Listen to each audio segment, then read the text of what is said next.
Good morning વિદ્યાર્થી મિત્રો, આશા રાખું છું આપ બધા સ્વસ્થ અને મજામાં હશો. લાસ્ટ લેક્ચરની અંદર આપણે સંવૃત્તા શબ્દ જોયું હતું.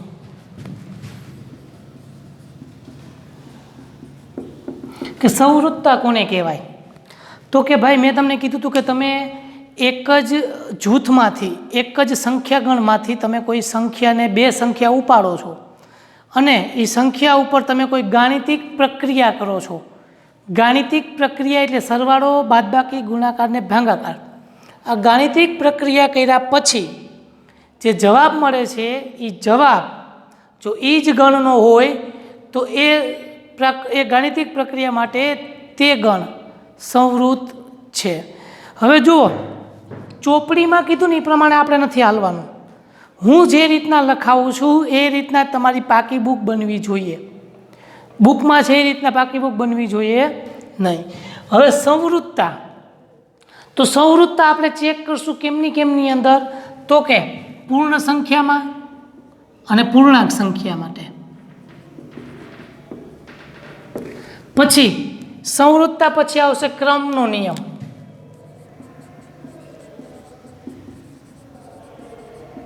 તો ક્રમનો નિયમ પણ પેલા પૂર્ણ ઉપર છે ચેક કરશું આપણે, પછી પૂર્ણાંક,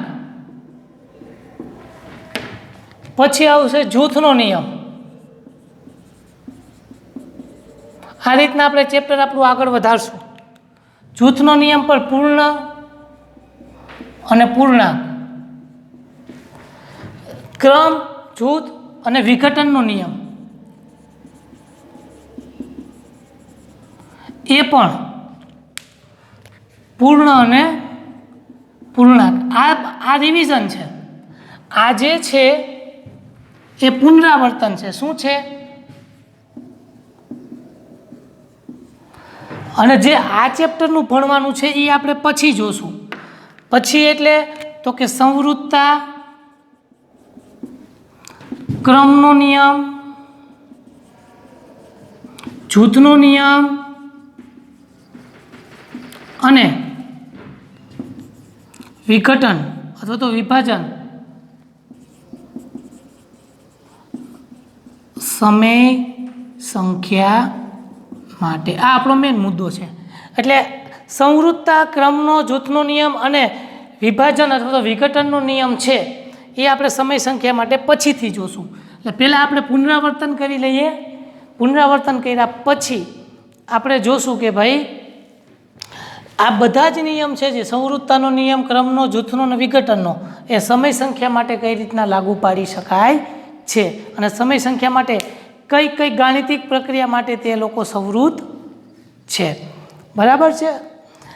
અહીંયા હું સમજાવું છું એ વ્યવસ્થિત સમજવાનું છે અને જે હોમવર્કમાં આપું છું એ ટેક્સ્ટબુકમાંથી હું કહું, ફોટા મોકલીશ, એ ફોટા પ્રમાણે લખવાનું રહેશે. હવે સંવૃત્તાની અંદર આપણે પૂર્ણ સંખ્યા જોઈ ગયા હતા. હવે આજે આપણે પૂર્ણાંક સંખ્યાનો અભ્યાસ કરશું. પૂર્ણાંક સંખ્યા માટે હવે પૂર્ણાંક સંખ્યામાં શું આવે? તો કે પૂર્ણાંક સંખ્યા એ -5, -4, -3, -2, -1, 0, 2, 3, 4 અનંત સુધી જાય છે. તો પૂર્ણાંક સંખ્યા માટે તો કે પૂર્ણાંક સંખ્યા ઉપર કઈ પ્રક્રિયા થશે? તો કે ગાણિતિક પ્રક્રિયા સરવાળો,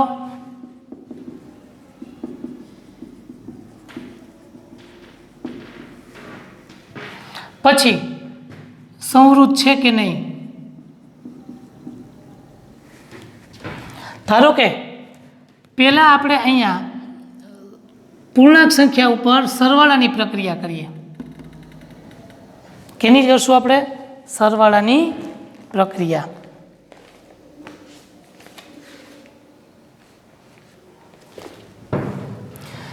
અહીંયા આપણે પ્રક્રિયા લખી નાખીએ. પૂર્ણાંક સંખ્યા તો છે જ, ગાણિતિક પ્રક્રિયા, અહીંયા સંખ્યા. હવે જો અહીંયા સરવાળો તમે લ્યો તો હવે તમને પૂર્ણાંક સંખ્યા તો ખબર છે.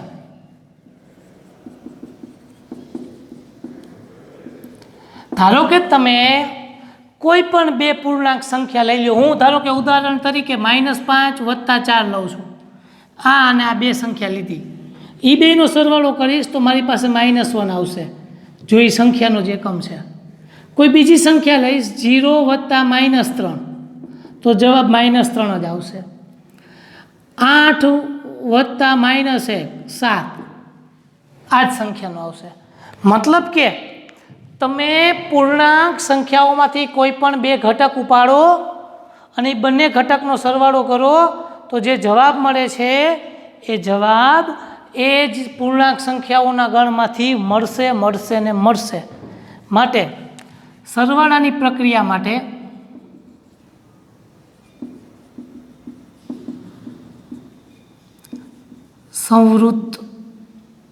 સંવૃતતા છે. પૂર્ણાંક સંખ્યાની સંવૃતતા છે. અત્યારે તમારે આ ખાલી સમજવાનું છે. લખવા માટે હું તમને ફોટો મોકલીશ. આમાંથી ન લખતા વિડીયો પોસ્ટ કરીને, ટેક્સ્ટ બુકમાંથી હું તમને ફોટો મોકલીશ. બાદબાકી માટે ધારો કે તમે કોઈ પણ બે ઘટક લઈ લો.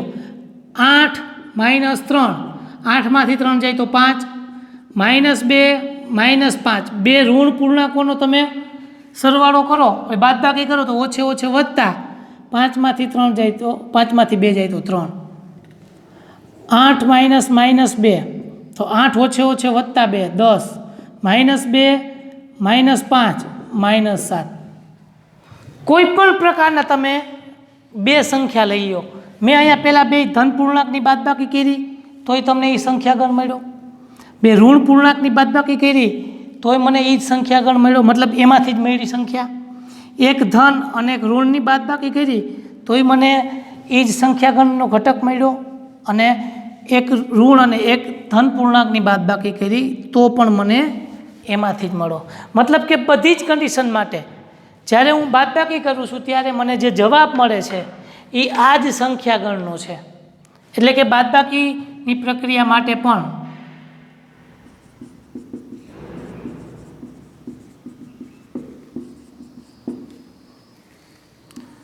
સંવૃતતા છે, સંવૃતતા ધરાવે છે. ત્રીજું લઈ લઈએ ગુણાકાર, અને ચોથું લઈ લઈએ ભાગાકાર. ચાર જ ગણિતિક પ્રક્રિયા છે. ગુણાકાર તમે કરવા જાઓ તો અહીંયા 3 × 2 6 થાય, 2 × -6 12 થાય, -12, -3 × -2 +6 થાય, -2 × 8 -16 થાય. એટલે કે ગુણાકારની પ્રક્રિયા માટે પણ તમે પહેલાં બે ધન પૂર્ણાંક લીધી તો જવાબ 6 આવ્યો, એ આમાંથી જ આવે. એક ધન પૂર્ણાંક એક ઋણ પૂર્ણાંકનો ગુણાકાર કર્યો -12 આમાં હોય છે. બે ઋણ પૂર્ણાંકનો ગુણાકાર કર્યો એ પણ આમાંથી જ મળે છે. એક ઋણને એક ધનનો કર્યો એ પણ આમાંથી મળે. એટલે કે પૂર્ણાંક સંખ્યા માટે સરવાળો, બાદબાકી, ગુણાકાર ત્રણેય માટે સંવૃતતા ધરાવે છે.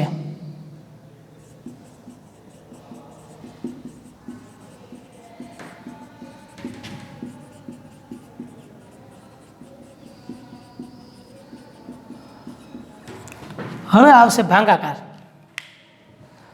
ભાગાકારની જો હું વાત કરું તો 3/2 તો 3/2, -2/4 તો -1/2, બરાબર.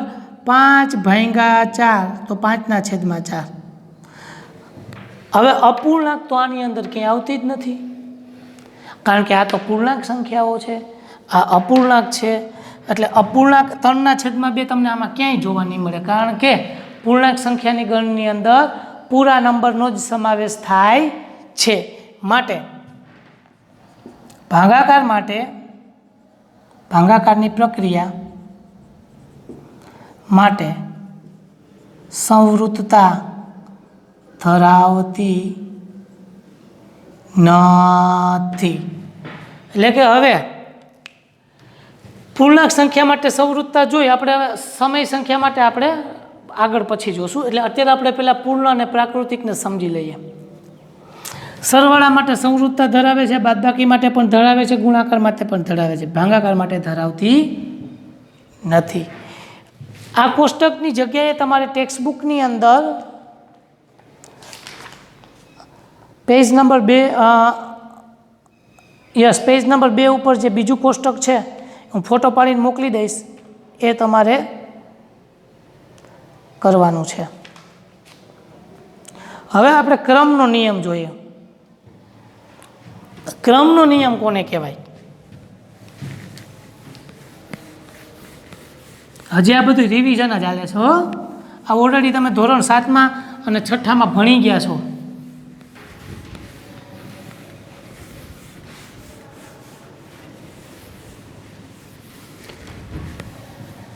ક્રમનો નિયમ.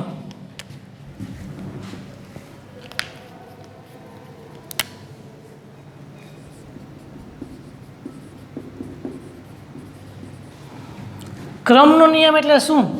તો કે A + B = B + A લખી શકાય, એને ક્રમનો નિયમ કહેવાય.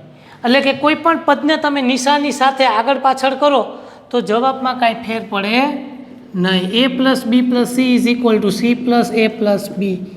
3 હોય તો આપણે 3 પદને પણ એવી રીતના આગળ પાછળ લખી શકીએ છીએ. એના માટે આ ક્રમનો નિયમ પૂર્ણ સંખ્યા માટે અને પૂર્ણાંક સંખ્યા માટે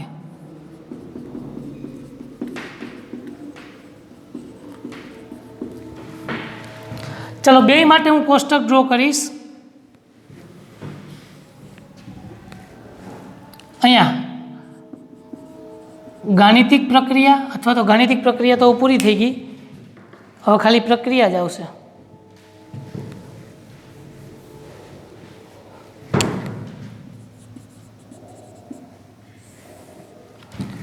સંખ્યા અને ત્રીજું નોંધ.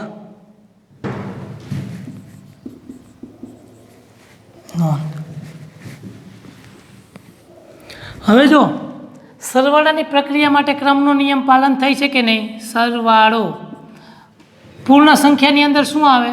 0, 1, 2, 3, 4, 5, ટૂંકમાં શૂન્યથી લઈ અને બધી જ ધન સંખ્યા. પૂર્ણાંક સંખ્યાની અંદર શું આવે છે? -2, -1, 0, +1, 2, 3 આવી બધી આવે.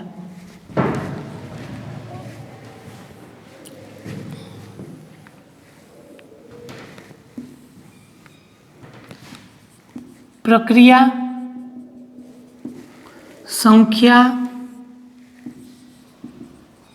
અને નોંધ.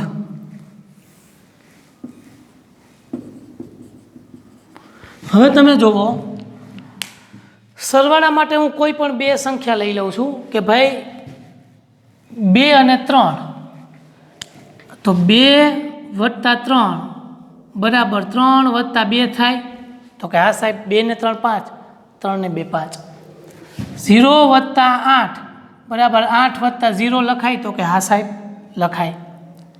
ટૂંકમાં વાત કરું તો અહીંયા તમે પૂર્ણાંક સંખ્યામાં કોઈ પણ બે ઘટકને ઉપાડો, કોઈ પણ બે ઘટક લ્યો, એના માટે જો આ કન્ડિશન, આ નિયમ, આ ગુણધર્મ સાબિત થતો હોય તો એ ગાણિતિક પ્રક્રિયા માટે ક્રમના નિયમનું પાલન થાય છે એવું આપણે કહી શકીએ. એટલે સરવાળાના નિયમ માટે, સરવાળાની પ્રક્રિયા માટે ક્રમના ગુણધર્મનું પાલન થાય છે. હાલો, એક વાત થઈ. હવે સરવાળો પછી બાદ બાકી. ધારો કે હું બે સંખ્યા લઉં, 3 - 2, તો 3 - 2 કરું તો 1 આવે, અને એને ઉલટા બદલી કરી નાખું 2 - 3 તો -1 આવે. તેથી 3 - 2 ડઝ નોટ ઇક્વલ ટુ 2 - 3. એટલે કે અહીંયા તમે જુઓ, બાદબાકી માટે આ નિયમ સાબિત થતો નથી, કારણ કે તમે જો બેની જગ્યા બદલાવી નાખો તો જવાબ બેનો સરખો રહેતો નથી. એટલે લખશું કે બાદબાકીની પ્રક્રિયા માટે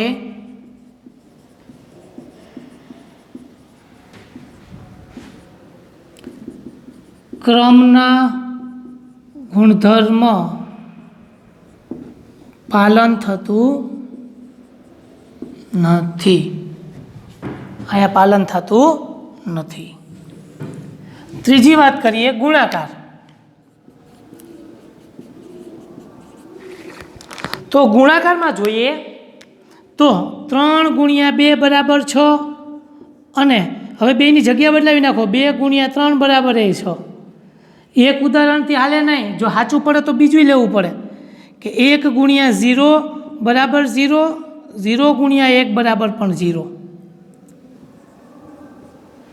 માટે ગુણાકારની પ્રક્રિયા માટે ક્રમના નિયમનું પાલન થાય છે. એટલે ગુણાકાર માટે ક્રમના નિયમનું પાલન થાય છે. ભાગાકાર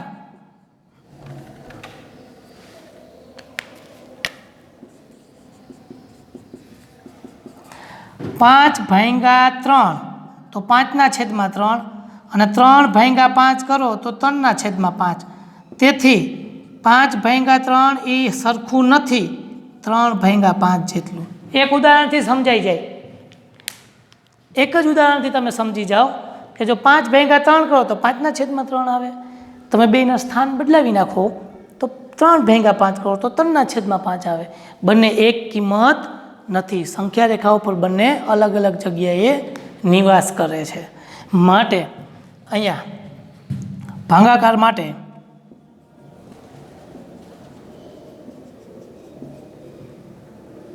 ક્રમના નિયમનું અથવા ક્રમના ગુણધર્મનું પાલન થતું નથી. એટલે અહીંયા ક્રમનો નિયમ તમે વાત કરું તો સરવાળા માટે અને ગુણાકાર માટે બે માટે જ પાલન કરે છે. બાદબાકી અને ભાગાકાર માટે પાલન કરતું નથી. આ યાદ રાખવાનું છે. સંવૃત્તાની વાત આવી હતી તો પૂર્ણાંક સંખ્યાની અંદર સંવૃત્તા સરવાળા માટે પણ હતી, બાદબાકી માટે નથી. બરાબર, ગુણાકાર માટે હતી, ભાગાકાર માટે નહોતી. એ જ નિયમ અહીંયા લાગુ પડે છે. ક્રમમાં પણ સરવાળા અને ગુણાકાર માટે ક્રમનો નિયમ લાગુ પડે છે, બાદબાકી ભાગાકારમાં લાગુ પડતો નથી. જ્યારે પૂર્ણાંક સંખ્યાની અંદર સરવાળો, બાદબાકી, ગુણાકાર ત્રણેય માટે સંવૃત્તા હોય છે. અહીંયા આપણે જોઈ લઈએ. વિડીયો તો ચાલુ છે ને.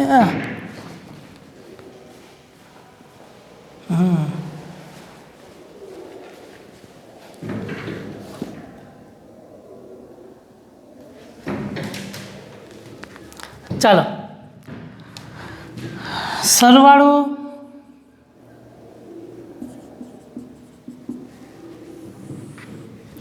બાદબાકી એ ગુણાકાર અને ભાગાકાર, આ ચાર ગાણિતિક પ્રક્રિયા માટે આપણે અલગ અલગ ઉદાહરણ અહીંથી ઉપાડીએ એટલે કેવા ઉપાડશું? જો ધારો કે સરવાળો હું -2 + 3 કરું તો -2 અને 3 કરવા જાઓ તો જવાબ મારો 1 આવશે, અને 3 - 2 કરું તોય જવાબ મારો 1 જ આવે.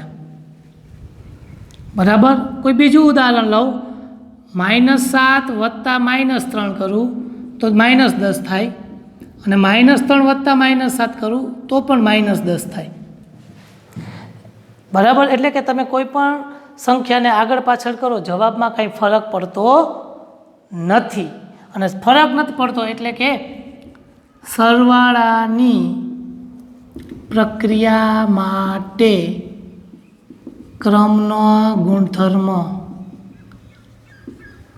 પાલન થાય છે. બાદબાકીમાં જુઓ, 8 - 2 6 તો 2 - 8 બરાબર -6. બે સરખી છે. 6 અને -6 અલગ અલગ કહેવાય. -3 - 1 બરાબર -4, અને માઇનસ અહીંયા 1 માઇનસ -3 બરાબર +4. -4 ને +4 સંખ્યા રેખા ઉપર અલગ અલગ જગ્યાએ આવે છે, એટલે આ પણ અલગ કિંમત છે. માટે બાદબાકીની પ્રક્રિયા ક્રમના નિયમનું અથવા ક્રમના ગુણધર્મનું પાલન કરતું નથી. ગુણાકારમાં જોઈએ 8 × 3 24 અને 3 × 8 24, -2 × 3 -6 અને 3 × -2 ન્યાય -6, -1 × -4 +4 અને -4 × -1 +4. ઓછે ઓછે વત્તા 4 × 4, ઓછે ઓછે વત્તા 4 × 4. માટે અહીંયા તમે બે સંખ્યા અદલ બદલ કરો છો ને તો જવાબ 24 જ છે. અહીંયા બે સંખ્યા અદલ બદલ કરી તો એ જવાબ તમારો -6 છે. અહીંયા પણ તમે સંખ્યા અદલ બદલ કરી તો પણ તમારો જવાબ સરખો જ રહે છે. માટે ગુણાકારની પ્રક્રિયા માટે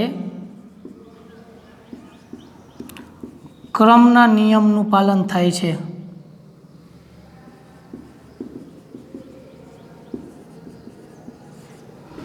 અને ભાગાકાર માટે 2/1 તો 2 અને 1/2 કરો તો 1/2. એટલે પહેલો જ જવાબ ખોટો.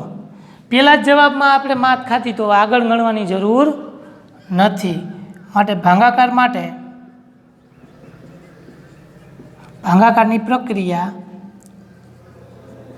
ક્રમના ગુણધર્મનું પાલન કરતું નથી અથવા પાલન થતું નથી. એટલે આ થઈ ગયા ક્રમના નિયમ પૂર્ણ સંખ્યા માટે અને પૂર્ણાંક સંખ્યા માટે. બરાબર છે. તમારે લખવાની જરૂર નથી, તમને હું ફોટા મોકલીશ, એ ફોટામાંથી લખજો. અત્યારે માત્ર ખાલી તમે આ સમજી લ્યો કે ભાઈ હકીકતમાં કઈ રીતના ક્રમનો નિયમ પૂર્ણ સંખ્યા અને પૂર્ણાંક સંખ્યા ઉપર લાગુ પડે છે. ચાલો ક્રમના નિયમ પછી આપણે જૂથનો નિયમ જોઈ લઈએ.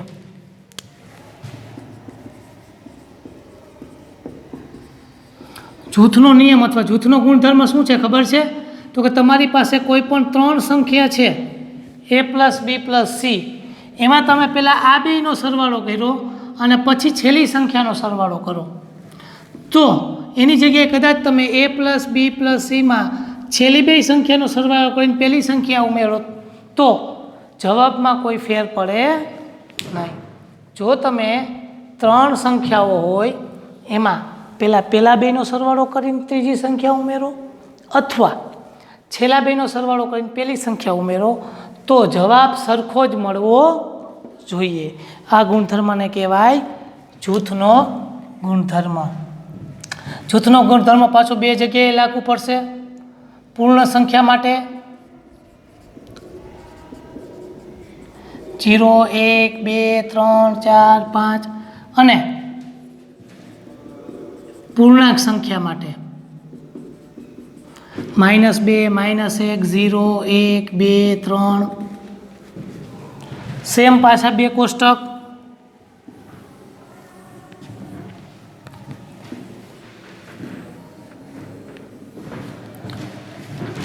અહીંયા પ્રક્રિયા સંખ્યા નોંધ, પ્રક્રિયા સંખ્યા નોંધ,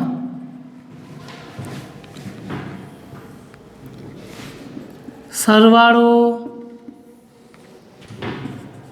બાદબાકી ગુણાકાર ભાગાકાર આ જ વસ્તુ લાગુ પડશે. અહીંયા પહેલાં આપણે સરવાળાની પ્રક્રિયા કરશું.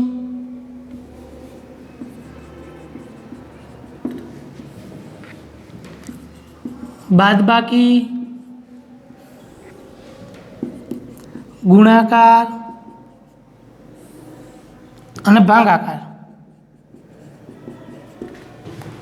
તો જુઓ, અહીંયા હું તમને ઉદાહરણ લઈને દઉં છું. ટેક્સ્ટ બુકની અંદર ઉદાહરણ નથી, એટલે તમારે ઉદાહરણ સ્વરૂપે લખવું હોય તો તમે આમાંથી લખી શકશો. હોશિયાર વિદ્યાર્થી પ્રશ્ન કરશે કે સાહેબ તમે આમાં ઉદાહરણો આપ્યા, ચોપડીમાં છે તો ઉદાહરણ નથી. તો સારા વિદ્યાર્થીને આમાંથી ઉદાહરણ જોઈને એમાં લખવા હોય, ટૂંકમાં બેયનું મર્જ કરવું હોય તો કરી શકો. ઉદાહરણ તમે આમાંથી લખો અને માહિતી બધી તમે આ પેજમાંથી લખો તો પણ ચાલશે. હવે સરવાળા માટે ભાઈ આપણે વાત કરીએ કે હું ધારો કે 3 સંખ્યા લઉં, 2 + 3 + 5. તો પહેલાં આ બેનો સરવાળો કરું તો 2 ને 3 5 + 5 = 10 થાય. એ જ જગ્યાએ 2 + 3 + 5 માં છેલ્લી બે સંખ્યા લઉં તો 2 + 8 થાય, તો 8 ને 2 પણ 10 થાય. મતલબ કે સંવૃત્તતા છે. સરવાળા માટે જૂથના નિયમનું પાલન થાય.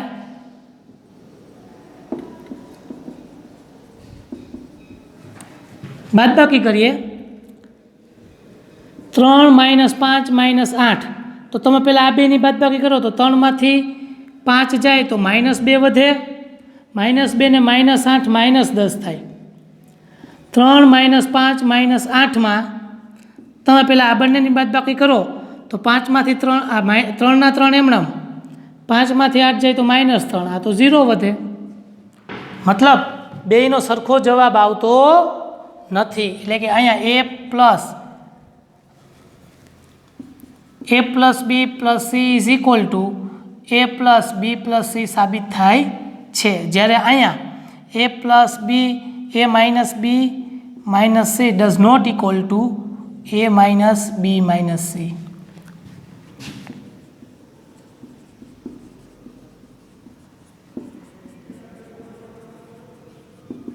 અહીંયા પાલન થતું નથી.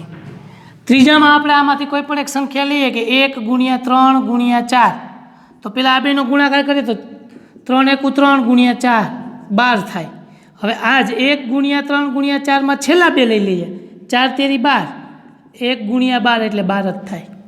એટલે કે a + a × b × c = a × b × c થાય છે. જૂથના નિયમનું પાલન થાય છે. અહીંયા 8/4/3. તો અહીંયા 8/4 એટલે 2, 2/3 એટલે 3 થાય. જ્યારે 8/4/3 કરો તો 8/4/3 થાય. તો એ તો તમે કરવા જાઓ તો એ થઈ જાય 8 તેરી 24/4. તો અહીંયા જવાબ આવે 6 × 4 = 24, એટલે જવાબ આવે 6. તેથી a/b/c ≠ a/b/c. જૂથના નિયમનું પાલન થતું નથી. સેમ નિયમ અહીંયા લાગુ પડે. સરવાળા માટે પાલન થાય છે, બાદબાકી માટે પાલન થતું નથી. ગુણાકાર માટે પાલન થાય છે, ભાગાકાર માટે પાલન થતું નથી. કારણ કે સેમ ટુ સેમ જ પ્રોસેસ બધામાં આવે છે. સરવાળા માટે પાલન એટલે થાય છે કે તમે ધારો કે એવું કર્યું હોય કે -2 + 3 + 4. તો તમે આ બેનો સરવાળો લ્યો તો વિરુદ્ધ નિશાની બાદબાકી 1 + 4 = 5 થાય. અને -2 + 3 + 4 છેલ્લા બેનો કરો તો 4 ને 3 7, -2 + 7 વિરુદ્ધ નિશાની બાદબાકી, અહીંયા પણ 5 જ વધે. એટલે કે બેનો જવાબ સરખો આવે. જ્યારે બાદબાકીમાં તો આની જેમ જ હોય, કંઈ સરખું આવશે નહીં. ગુણાકારમાં આવશે -3 × 2 × -1, 3 દૂને -6 × -1 = +6. 6 × 1 = 6, ઓછે ઓછે વત્તા. એની જગ્યાએ હું આ કાઉન્સ છેલ્લે લઈ જાઉં તો -3 ગુણ્યા 2 ગુણ્યા -1 -3 3 એમણામ 2 એકુ 2 વત્તે ઓછે ઓછા 3 દૂને 6 ઓછે ઓછે વત્તા અહીંયા સાબિત થાય છે અને ભાગાકારમાં પાછો આ છે એ જ રીતના આવે એટલે આ થઈ ગયું તમારે જૂથનો નિયમ. હવે બાકી રહેશે વિભાજનનો નિયમ. આમાં છે એની ઉપાધિ નથી. હાલો વિભાજન આપણે કરવાનું નથી.